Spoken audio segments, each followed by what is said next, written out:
Hello everyone. तो कैसे हैं आप सब लोग। आई होप आप सब लोग अच्छे होंगे और आपकी पढ़ाई अच्छी चल रही होगी। तो आज हम अपने क्लास 8 मैथमेटिक्स जो हमारी सीरीज चल रही थी, चैप्टर नंबर जो 2 था हमारा linear equation in one variable, उसके एक्सरसाइज 2.2 का क्वेश्चन नंबर 7, 8, 9 और 10 ये 4 क्वेश्चन सॉल्व करेंगे। तो क्वेश्चन नंबर 7 कहता है, इसमें लिखा है कि ये इन जो इक्वेशन आप गिवन है ना, इनको आप क्या कीजिए, सॉल्व कीजिए और उनका आंसर निकालिए। ठीक है। तो हमें क्वेश्चन दिया है 3 लिखा है, फिर ब्रैकेट में लिखा है t-3 इक्वल्स टू 5, फिर ब्रैकेट के अंदर 2t+1। ठीक है, हमें इसे सॉल्व करना है। तो देखिए, हमें ब्रैकेट के बाहर जो वैल्यू दी है उससे हम क्या कर देंगे, दोनों को अंदर मल्टीप्लाई कर देंगे। ठीक है। सिमिलरली यहाँ राइट साइड में भी जो हमें ब्रैकेट के बाहर वैल्यू दी है, हम इससे दोनों को क्या कर देंगे, अंदर मल्टीप्लाई कर देंगे। ठीक है, सिंपली। तो चलिए कर देते हैं। आप देखिए 3 की मल्टीप्लाई टी से करेंगे तो आपके सामने क्या बन के आएगा, ये बन के आएगा 3t माइनस 3 की मल्टीप्लाई 3 से करोगे तो 3 3 से क्या हो जाएगा, ये हो जाएगा 9 इक्वल्स टू 5 की मल्टीप्लाई 2t से करेंगे तो 5 2 जा 10 हो जाएगा और t का t तो 10t हो जाएगा। फिर प्लस 5 की मल्टीप्लाई 1 से करोगे तो 5 1 जा 5। ठीक है। अभी हम क्या करेंगे, जो वेरिएबल वाला टर्म है उसको लेफ्ट साइड में ट्रांसपोज कर देते हैं और जो कांस्टेंट टर्म है इसको उठा के राइट साइड में ट्रांसपोज कर देते हैं। तो हमारे पास क्या आएगा, ये आएगा 3t माइनस ये 10t प्लस का है, लेफ्ट साइड में ट्रांसपोज होगा तो माइनस का बन जाएगा। तो माइनस का 10t इक्वल्स टू प्लस 5 पहले से आपके पास ऑलरेडी राइट साइड में है, ये माइनस का 9 यहाँ से उठ के राइट साइड में जाएगा तो प्लस का 9 बन जाएगा। ठीक है।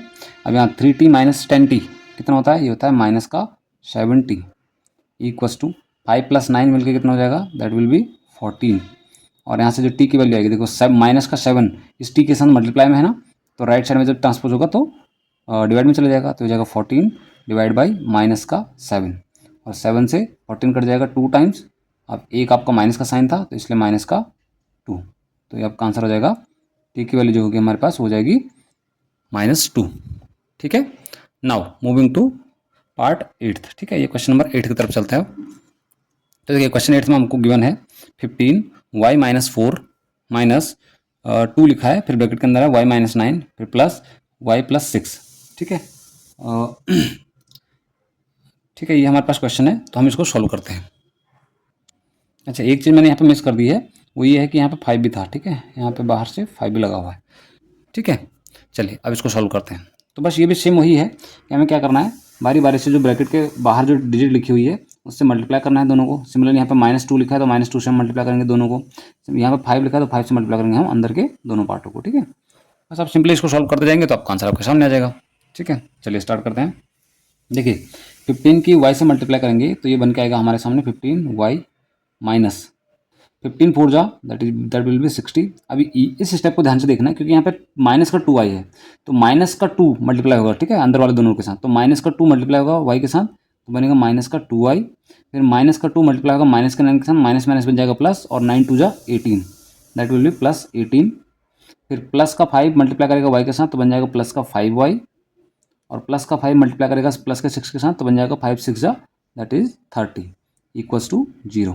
अभी जो आपके वेरिएबल वाले टर्म है ना, जैसे ये वेरिएबल वाला टर्म है, ये वेरिएबल वाला टर्म है और ये वेरिएबल वाला टर्म है, इनको आप एक साथ कैलकुलेट कर लीजिए। ठीक है, देखिए ये 15y और ये माइनस का 2y, तो 15y में से माइनस के 2y हो जाएंगे, कितने बचेंगे, ये बचेंगे 13y और 13y में फिर ये प्लस का 5y है तो 13y में प्लस 5y और ऐड करेंगे तो बन जाएगा हमारा 13 + 5 दैट विल बी 18, तो जाएगा 18y।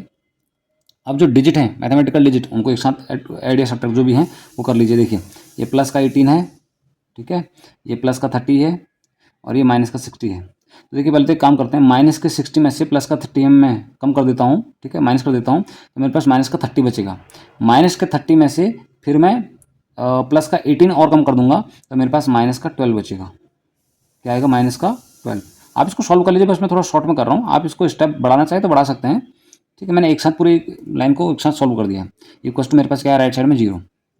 अब देखिए 18y इसको ऐसे लिखता हूँ, ये माइनस का जो 12y है इसको उठा के मैं राइट साइड में ट्रांसपोज कर रहा हूँ तो माइनस का 12y है, राइट साइड में जाएगा तो प्लस का 12 बन जाएगा, यानी कि 12 बन जाएगा। अब यहाँ से y की वैल्यू मुझे निकालनी है, 18 और y मल्टीप्लाई में है तो y 18 चले जाएगा डिवाइड में तो आ जाएगा 12 डिवाइड बाई 18 और यहाँ से y की जो वैल्यू बन के आएगी, अभी दोनों को दोनों मुझे दिख रहा है कि 6 टेबल में जा रहे हैं तो 6 2 जा 12 और 6 3 जा 18। अब इसके आगे फर्दर सॉल्व हो नहीं सकते तो इसलिए आपका जो आंसर हो जाएगा वो हो जाएगा 2/3। ठीक है, आई होप ये दोनों क्वेश्चन आपको समझ में आ गए हैं, 7th और 8th। Now moving to question number 9th।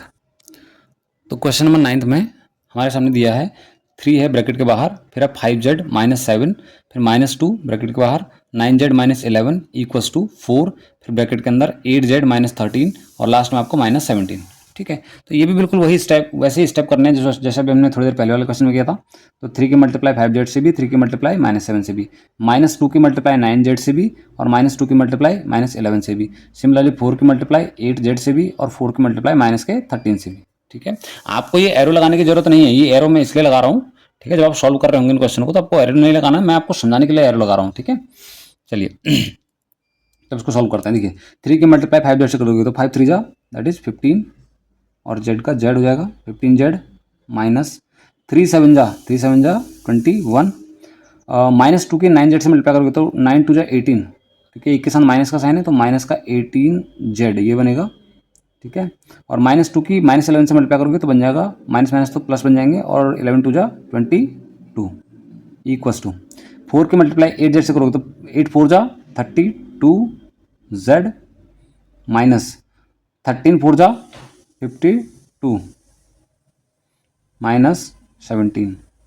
अच्छा, टेबल आपको याद रहनी चाहिए, जब आपको टेबल अच्छे से याद रहेंगी तो कैलकुलेशन करने में आसानी हो जाएगी आपको। ठीक है, अब एक काम करते हैं, जो वेरिएबल वाले टर्म है उनको एक साइड ले आओ सारे। देखो जैसे ये वेरिएबल वाला टर्म है, ये दोनों तो वेरिएबल वाले टर्म हैं ही ऑलरेडी, तो ये लेफ्ट साइड में है, इसको भी उठा के आप लेफ्ट साइड में ट्रांसपोज कर दो, और जो आपके कांस्टेंट टर्म है उनको उठा के राइट साइड में ट्रांसपोज कर दो।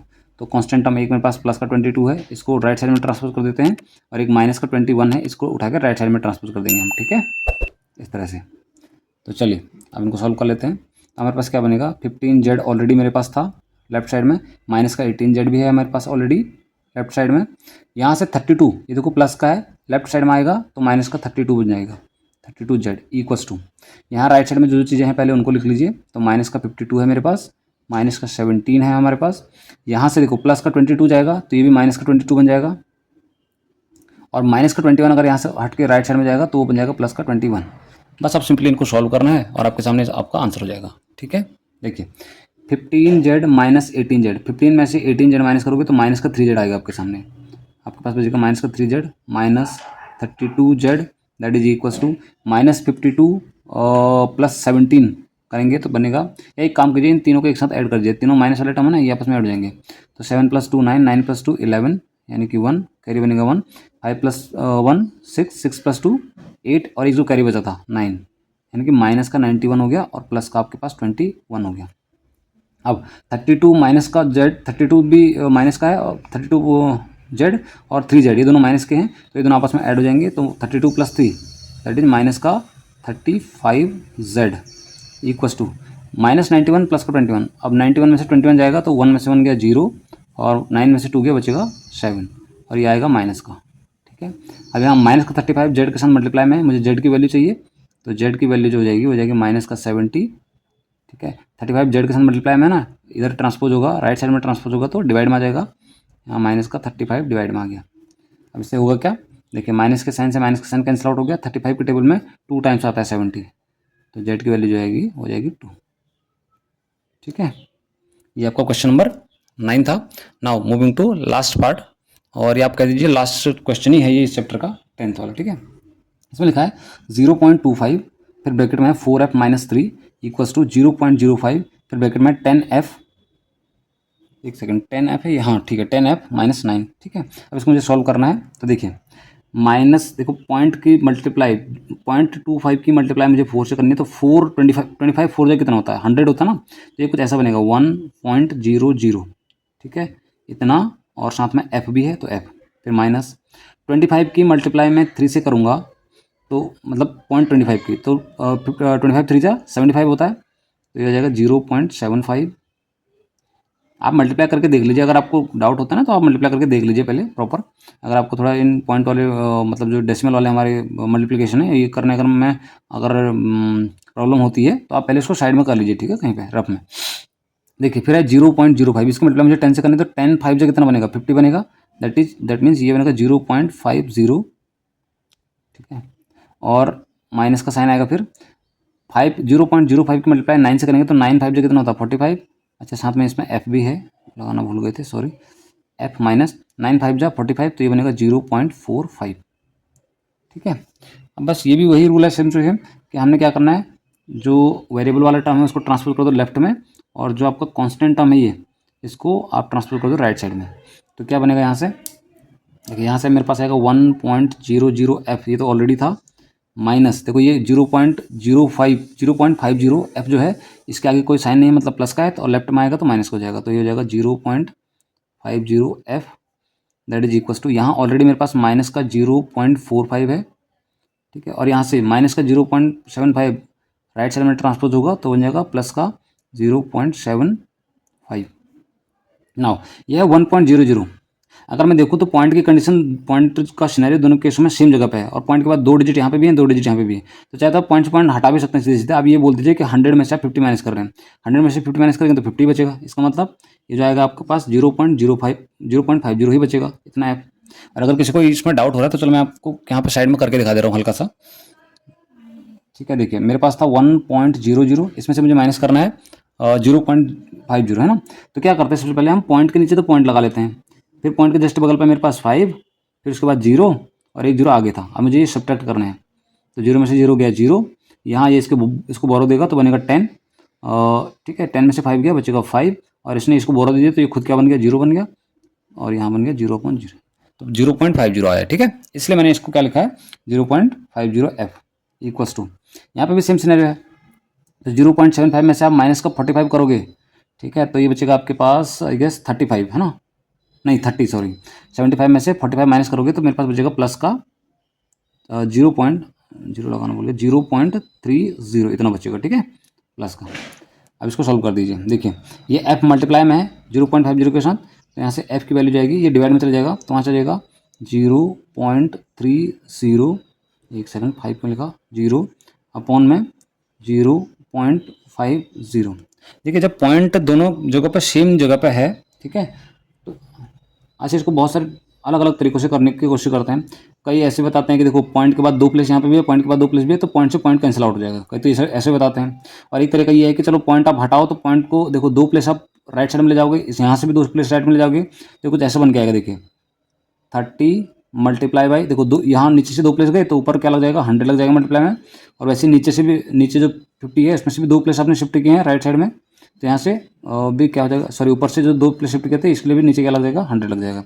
अब 100 से 100 कैंसिल आउट तो बचेगा 30.50। तो बात वही है, चाहे आप यहाँ शिफ्ट करके करो और चाहे आप पॉइंट से पॉइंट कैंसिल आउट हो, पॉइंट से पॉइंट कैंसिल आउट तभी होगा जब राइट साइड में पोजीशन सेम रहेगी दोनों की, ठीक है। तो बेसिकली मेरे पास आया क्या आंसर, मेरे पास आया 30/50।